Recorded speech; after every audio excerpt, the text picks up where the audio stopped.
Nick, you specialise in the sale of hospitality businesses. Tell us a little bit about the sector. Yes, I specialise in selling cafes and restaurants, and I've been doing that for about 7 years now. I find it an extremely interesting business to be involved with, and the sector is very, very strong. You know, there's 4,000 hospitality businesses just in the Auckland region, and most people own a cafe or restaurant for about 2.5 to 3 years before they look at selling and upgrading or moving to another sector of the industry. So it's a very, very vibrant industry. You say that it's a good sector to invest in. Why would you choose hospitality over another sector of the economy? Well, I mean, quite apart from the fact that it's a fun and fast-paced industry to be involved in, I think it's quite a resilient sector of the economy. And I think that's largely because, you know, even when things aren't going well for people, they still need that escape, they still need that release. So sure, they might not go on holiday or buy cars or even go to fancy restaurants, but they will not give up that coffee, and they certainly won't give up that Eggs Benedict on a Saturday morning. You know, they say the last things to go in a recession are chocolate, lipstick and coffee. I think there's a lot of truth in that. And I think the other thing about the industry is that it's actually a really good sector to invest in terms of the returns. A well-managed hospitality business, you should be making a good 20% bottom line, and many I've sold over the years 30% plus.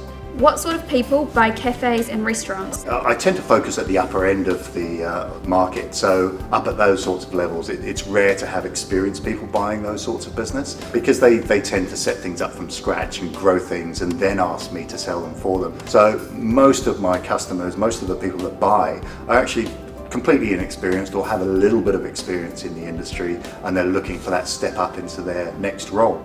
So I deal with a lot of corporate refugees, people that have got really good jobs in, you know, normal corporate sectors, but they're looking to get out and do something for themselves, and they find hospitality is a fun place to be. Do these people work in the businesses they buy? You know, if you're buying at the lower end of the market, then certainly I would expect the owner to be there pretty much full time in the business. But if they're paying $1 million plus for a business in the hospitality sector, you'd expect there to be good systems in place and good staff in place. And the key thing about hospitality is it can give you that freedom. So you can choose, you know, whether to work full time in the business or not. It's great for that sort of work-life balance. So how is the market out there? The market has been the same for me for 7 years, and that's strong, really. I talked about the number of businesses involved. There's always strong demand, there's always a strong supply of businesses for sale. A lot of people say to me, Nick, when's the best time to sell or to buy a cafe? And the answer is, there's no good or bad time, it just keeps on going. Prices in the business haven't really changed in the time that I've been doing it, so people will always pay good money for good businesses. Any final words about your sector? Yeah, I mean, as I say, I'm biased about the industry. I do think it's a fun industry to come into.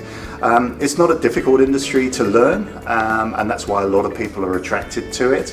And it's not a difficult industry in which to buy or sell a business. To be successful in the industry, you need to understand what makes a successful cafe or restaurant. You have to have great coffee, you have to have great food, and you especially have to have great service. But there are a couple of other things that I think people forget about along the way. It's all well and good having a fantastically successful cafe from the outside where it's packed every day of the week, but if you're not making any money, there's not much point owning it. So you need to have that business acumen to be able to run the business. And the other thing is really a cop-out on my part. It's that X factor, and I really can't define it. It's really something that makes the customers come back time and time again. And it could be to do with the owner, it could be to do with the ambience of the place. You just don't know. It's recognizing what that is and capitalizing on it. Look, there's a lot involved in buying and selling a business, but that's what I'm here for. So if you ever want to buy a business or looking at selling your business, then just call me and I'm happy to chat.